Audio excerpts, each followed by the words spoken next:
So Vtube Studio has been out on Steam with webcam support for about a month now, and its popularity only seems to be increasing as the #1 Live2D modeling app.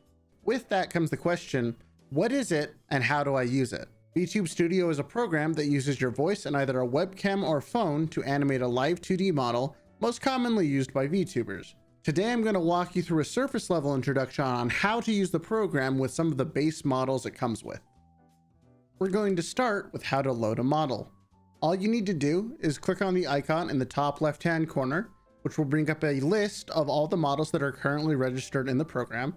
You simply click on one, wait a few seconds, and ta-da, it's loaded up. To import your own model, you will need to find the Vtube Studio folder, which if you are using it through Steam can be found alongside any of your other game files. Next, you need to find the Live2D models folder to drop your model file in there. You can find that by going into the Vtube Studio data folder, then into the streaming assets folder, and then finally you will need to open up the Live2D models folder. From here, you can simply drag and drop your model file in, and the next time you launch Vtube Studio, you'll be able to select your own model and begin using it. To move your model around, you simply hold either left or right click, and you can scale it by using the mouse scroll wheel to make it either smaller or larger. Now that we've imported our model, it's time to make it move. This can be done using either a phone or a webcam. If you'd like to know which device brings the best results, you can check out my video about the differences between them, which will be linked in the card above and the video description down below. We're going to start with a webcam. To do this, you will need to open Settings and then click on the camera icon. First, you will need to choose a camera that is already connected to your computer by clicking on Choose Camera. For this demonstration, I will be using a Logitech Brio. Now that you've selected your camera, it's time to choose your resolution. I would not recommend anything higher than 1920 by 1080, and in fact, you can get away with 1280 by 720 for most computers with minimal loss in performance. Next, you select your frame rate. Higher is always better. But if you find that Vtube Studio is a significant drain on your computer, you can get away with lower FPS. Anything below 30 might be a little choppy. Finally, you choose your color format. I have not seen a significant difference between these, and most webcams only seem to have one format to begin with.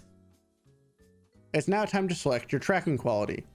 Level 5 is the highest, but takes the most computer resources, while level 1 is the worst, but takes the least. Use whatever works best for your system. Now you simply click Camera On, and after a brief delay, you should see an animated face that moves in time with your avatar. If you close out your settings and everything's still moving, congratulations, you did it! You have a working avatar that's moving with your webcam. If you're going to be using your phone as your camera, you're going to have to download the app and have it open on both your phone and PC. Once you have them both open, you're going to have to open up your settings and go to the connection settings. From here, you will want to copy both your port and your IP, which you can find by clicking on Show IP List.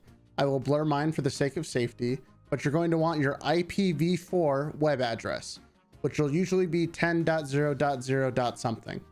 From here, you will open up Settings on your phone and scroll down to the Stream to PC setting, where you will have the option of putting in the IP from your computer and the port number before turning on Connect to PC and activating streaming mode to reduce the usage of your phone's battery.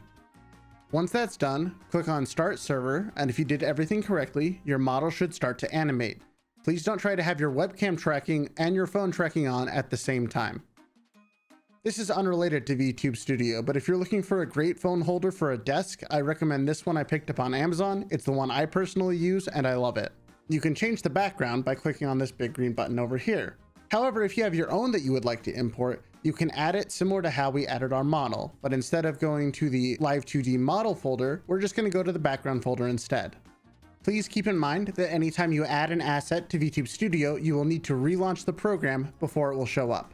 Now that your model and background are ready, it's time to use my favorite part of Vtube Studio. Items are pictures and GIFs that you can attach to your character to really enhance the scene for your viewers. To access items, you're going to click on the small green circle with a star in it. This will bring up a list of all the items that come with Vtube Studio, and just like backgrounds and models, you can add more. To add an item to your scene, simply select it and that will bring up the item settings menu. The first thing you'll notice is this item order. To put this simply, an item on a higher order number will show on top of anything below it. Your model is always number 0, so if you want to put a blanket on top of them, you'd put the number 1 or higher, and if you wanted to put a chair behind them, you'd put it at -1 or lower.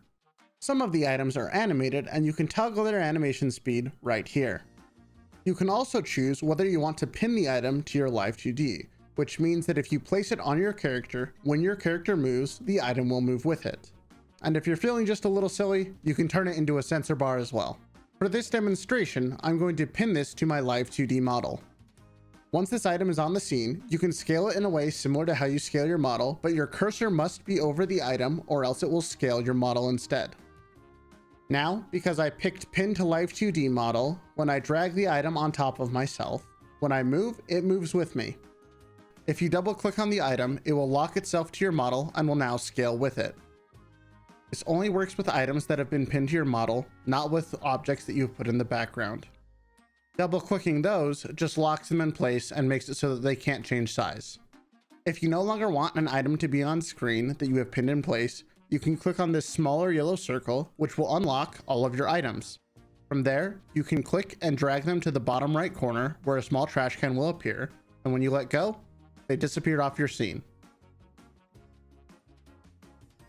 To add any custom items, you will go to the items folder under streaming assets and add the PNG there. The larger yellow circle locks the position of your model, but lets it freely animate so that you don't accidentally move it out of a desirable position.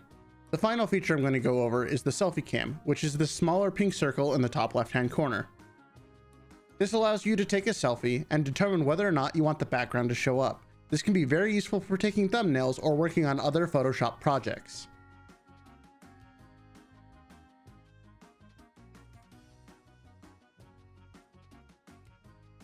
I know there are many settings that I did not go over, such as setting custom expressions, but the purpose of this video was to give you a very basic guide into getting started with the program.